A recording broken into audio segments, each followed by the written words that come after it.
This is First and Ben. Good afternoon, morning, evening, whatever time it is for you. Welcome to the very first episode of my brand new podcast, First and Ben. Today is Wednesday, May 27th, and the unofficial start to the summer season is underway.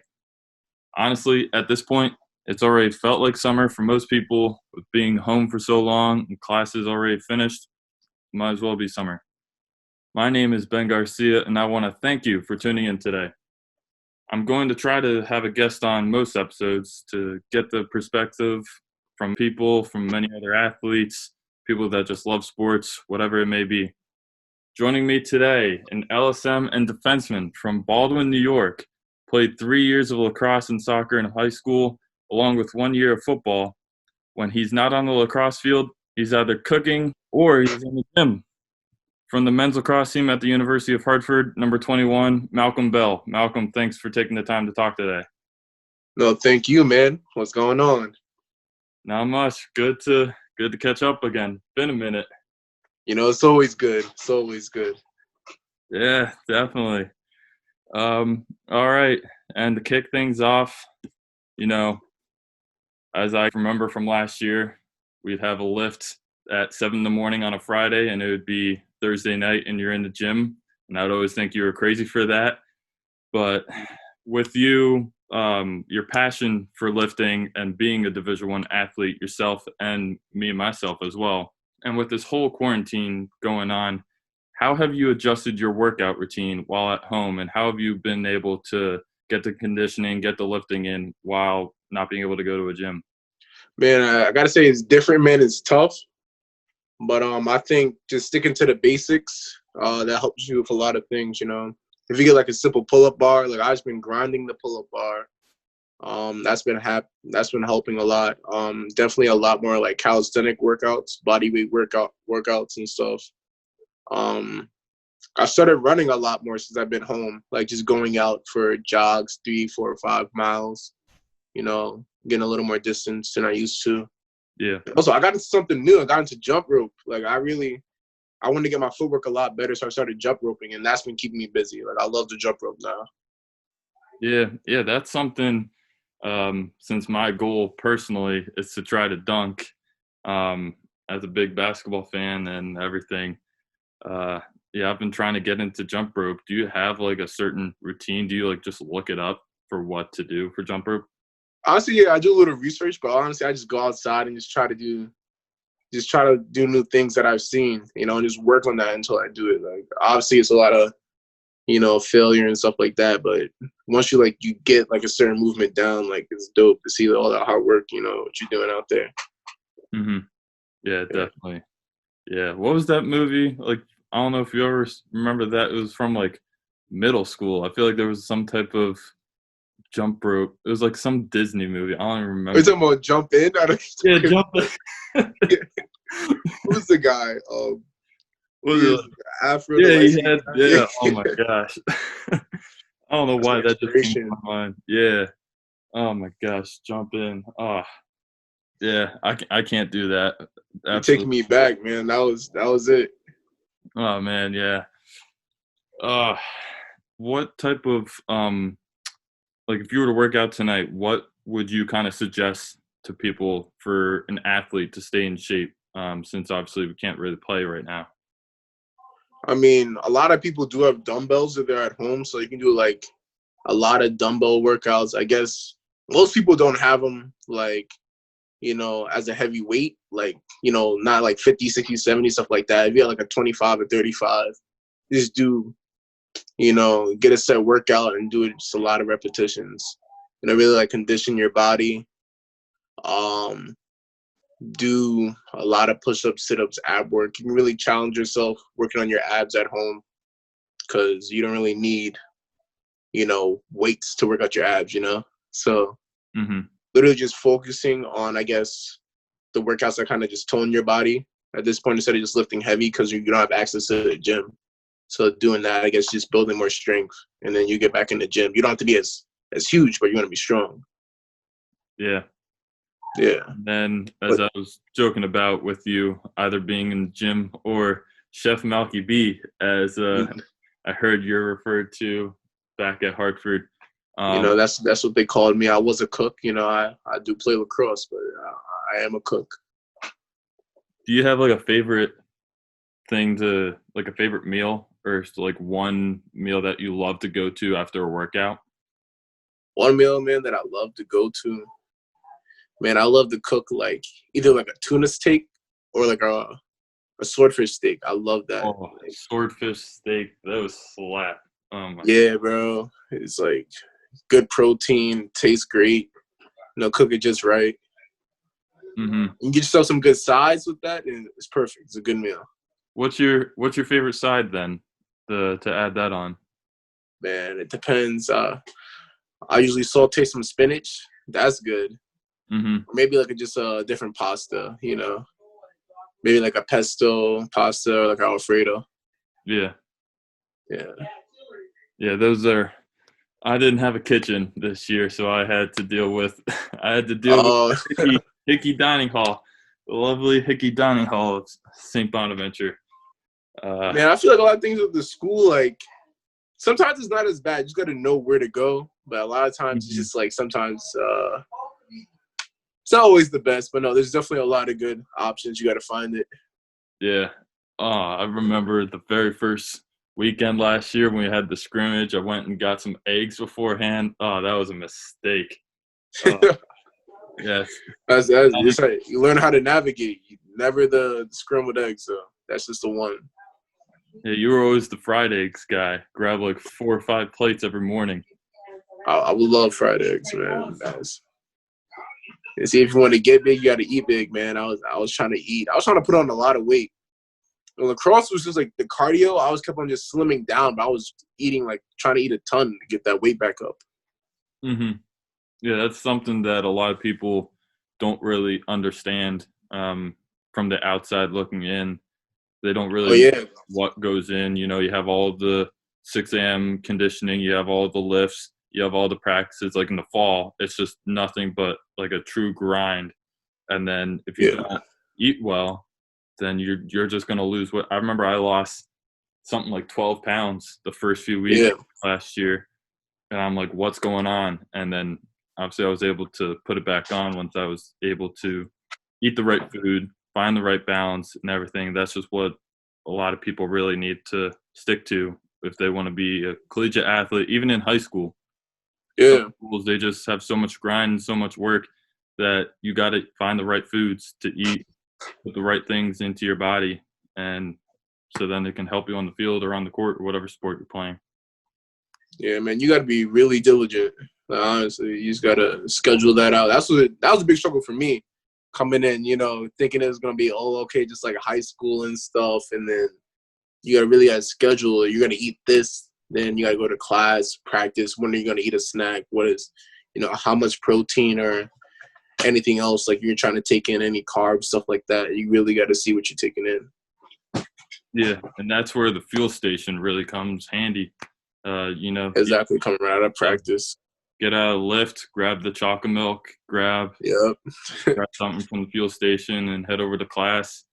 Like this semester, I would leave my dorm most mornings at about 8:15 in the morning, and I wouldn't get back till like 6 o'clock at night or whatever it was. I would have class, lift, class, practice, class. And next thing I know, the sun's already going down, and I haven't even been back to my room yet. But yeah, getting in that right amount of food and the timing's everything.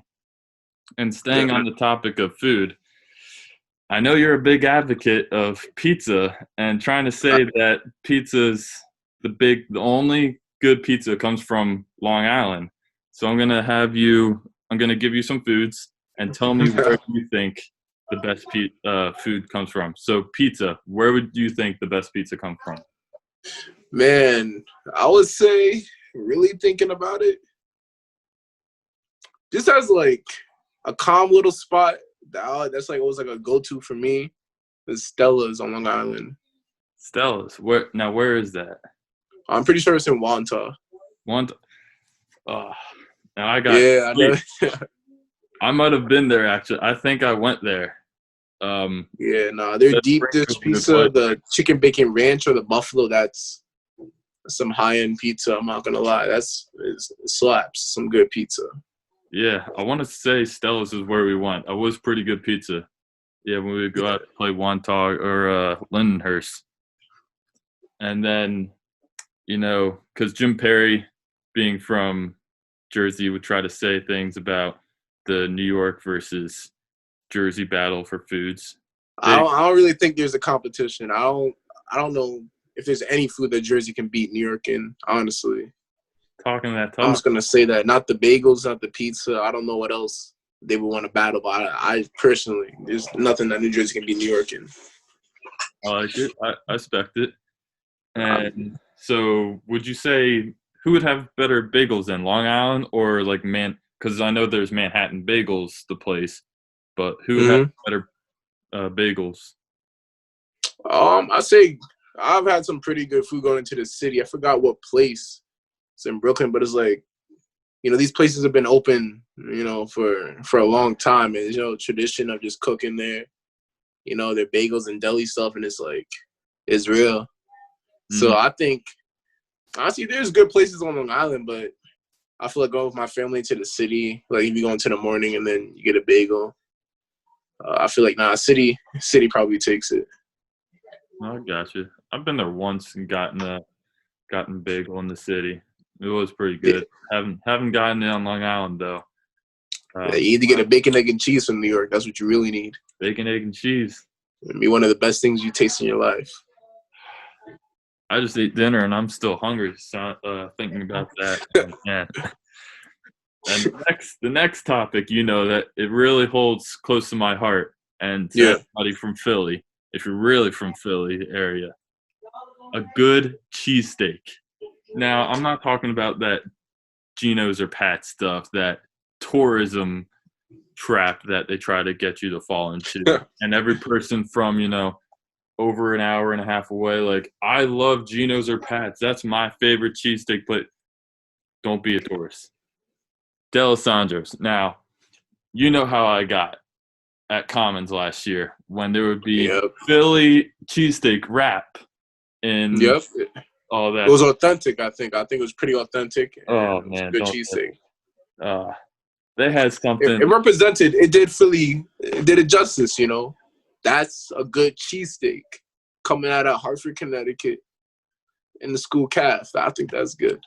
If they had dreams and nightmares playing while eating a Philly cheesesteak wrap, I think I would have complained to someone about that, try to get the stereotype us Philadelphians and everything. That's bro. The cheesesteak was not it, man. I felt sad for people from Philly, man, eating that actually.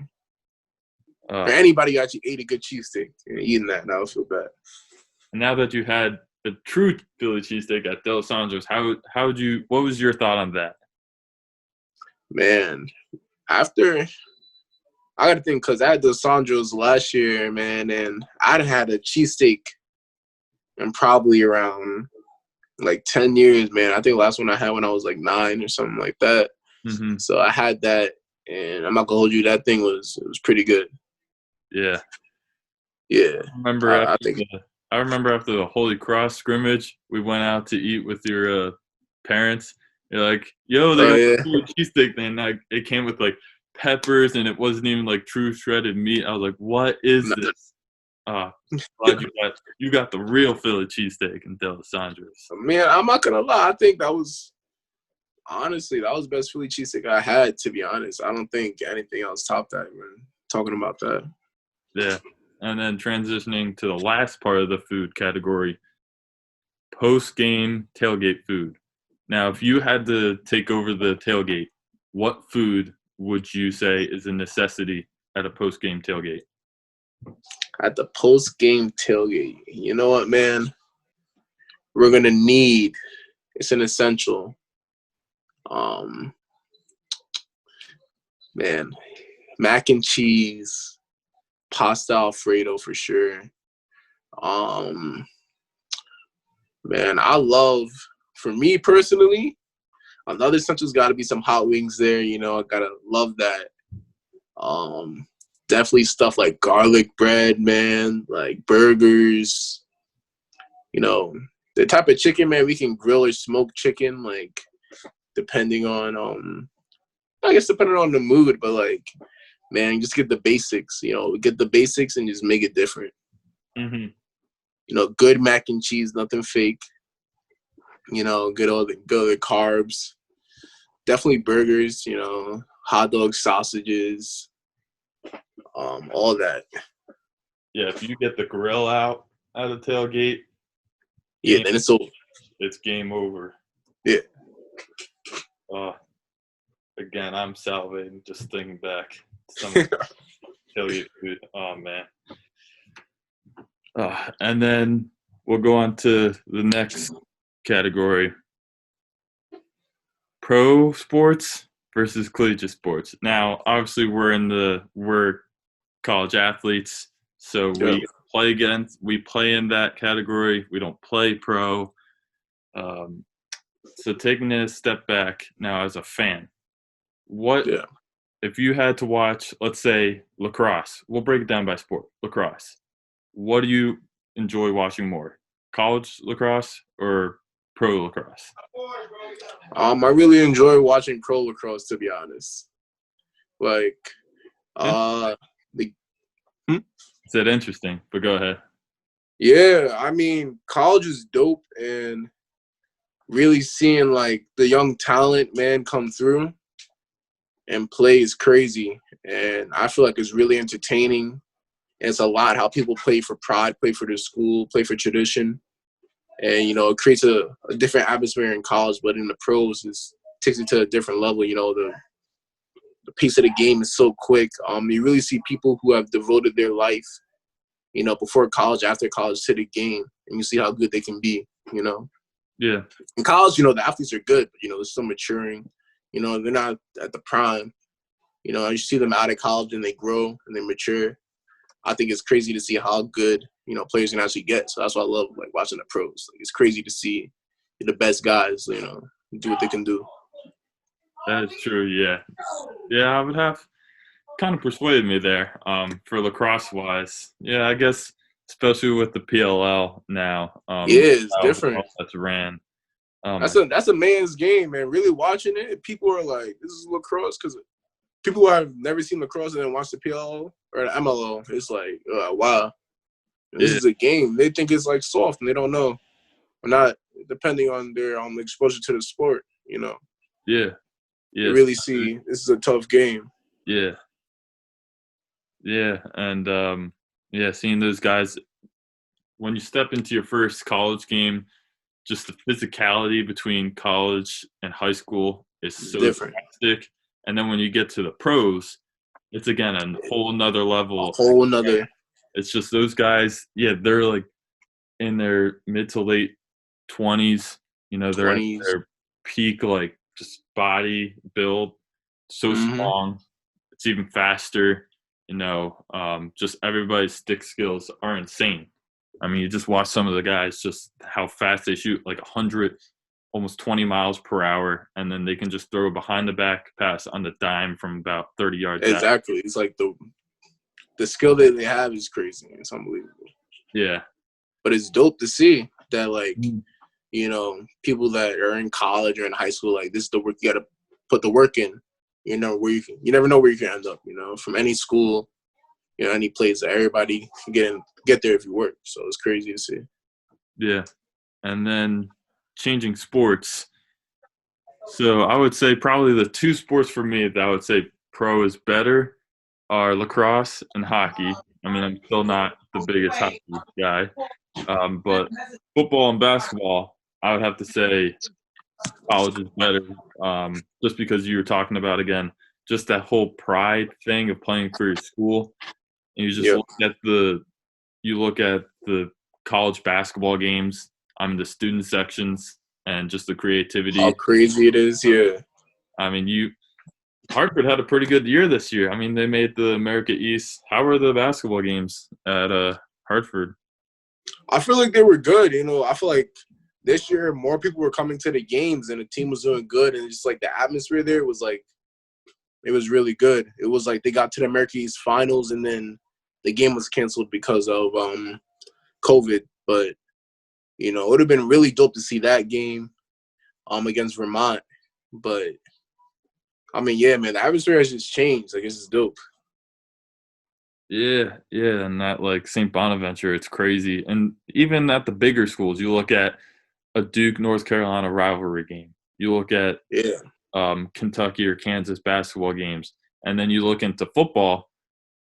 I mean, SEC football, LSU, Every game. Alabama, those are absurd. The crowds, just how much passion there is.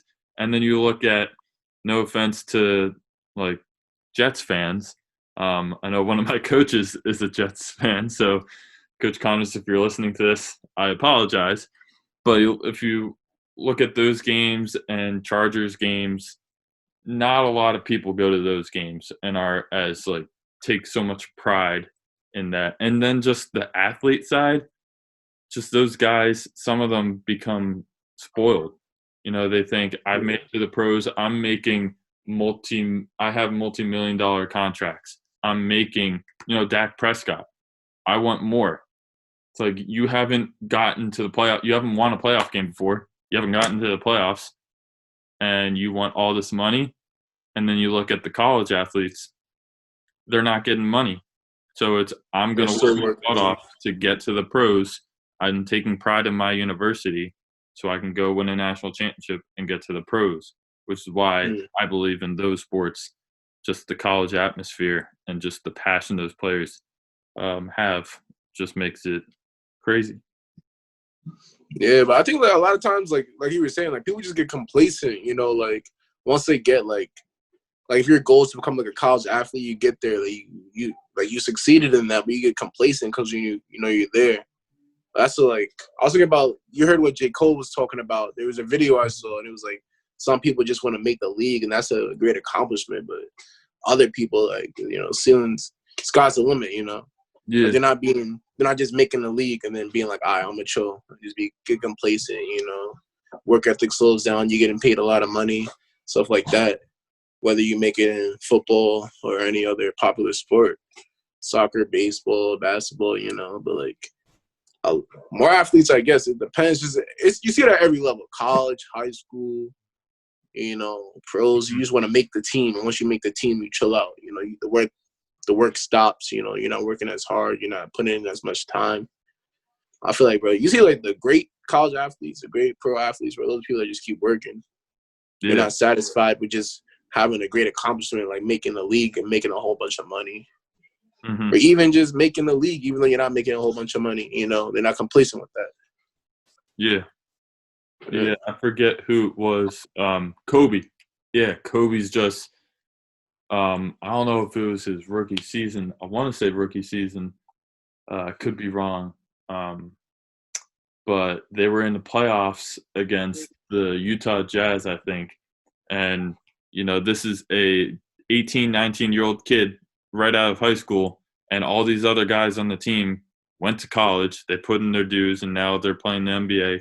And they could say, oh, that this is an immature teenager at the professional level. And then he airballs 4 threes in a playoff game, and they lose and they get eliminated. And what you'll find with most athletes is they say, oh, man, that sucked. I lost it for my team. Kobe's, just his drive and that Mamba mentality was so much different. He's in the gym for several hours after being eliminated from the playoffs. He's shooting that same shot he airballed 100 times just for one miss. And that's just, you know, everyone talks about Mamba mentality. You know, I loved Kobe, rest in peace, just because he's such a fiery competitor, and I love everything he stood for. And not everybody has that same mentality anymore of actually putting in work. No, it's always, I want the glamour. I don't want the sweat. I don't want the blood, sweat, and tears. I just want the Friday night lights, you know, the game days. Like lacrosse, we work all fall, those long days, 6 a.m. workouts, 7 a.m. workouts, practice, and then all 4 just a couple weekends in the spring, and just not everybody has that mentality. Mm-hmm. Yeah, I think it's just a certain breed of people, bro. People who want to get the job done, they're gonna get it done regardless, you know. Mm-hmm. As people have to do, they can't be talkers, just gotta be doers. Yeah. And then transitioning from that and what we talked about, as in the college athletes don't make the money, which is why they have the drive, into the final topic of today's episode, college athletes and compensation. I know that a couple weeks ago, the NCAA came out, Mark Emmert came out with a statement saying that starting in the 2021-2022 year, that academic and athletic year, that athletes will be able to make money off of their image, name, and likeness, which has been a big issue. And for those who know about the game, NCAA sports, college football on Xbox and everything, I've been playing that for years, and everyone's like, where to go? But because of court rulings and because of that image, name, and likeness, they're not allowed to make that. And even though that still won't be passed with this new ruling, I have been a firm believer in that college athletes, even if they're not being paid directly by the universities, they should be able to have more economic rights than they do currently. Because right now, if we want to get a certain job, we're not like that has our name, we're not allowed to do that. We're not allowed to sell an autograph because we're amateurs and we're here for an education. But at the end of the day, you look at how much money the schools are making off of, even if it's not lacrosse, because we're not that high of a revenue sport, the basketball players, the football players, it's football, especially football and basketball. Yeah, I mean, these players, you walk into a bookstore at North Carolina, I would go to visit my brother. They ironically have this jerseys that they're selling the basketball team, 5, 50, 14. Who are those players? The starting point guard, center, and shooting guard, of which all 3 went to the NBA. Is it ironic? Where's number 0's jersey? The guy on the bench. Oh, it's just an ironic thing. And then these people are selling those jerseys of them, and they're saying it's just an irony. So in that part, I believe that college athletes should have been able to make money off of their names well before. I don't know what your thoughts are on that. I mean, I thought, honestly, what was going on really wasn't that fair to athletes. But, it was the way to get, to get through college, was the way to get to the league. But I think now, was it high school players, they went straight to the G League, right? Yeah. Exactly. I think that kind of scared the NCAA because they're thinking like, we had, superstars coming out of high school that, they're going to be 1 and done or 2 years and done in college, making us big bucks, in football. And, football is 2 years, right? Yeah. And then basketball can be 1. So you're talking about the best athletes coming out of high school, already big names, going to big schools.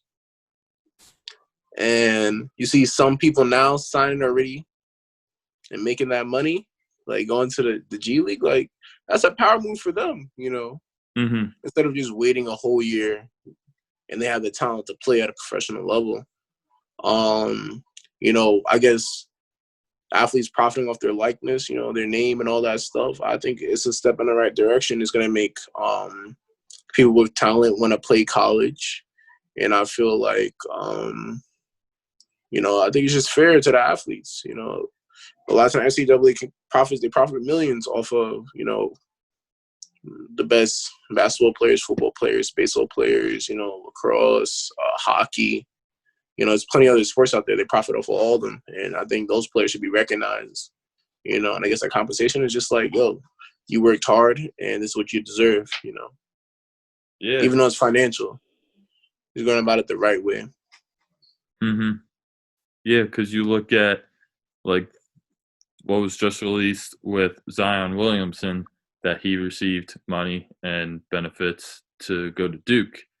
And some people are shocked, some people aren't. Because ultimately, it has been happening with schools. It's just whether it comes out or not.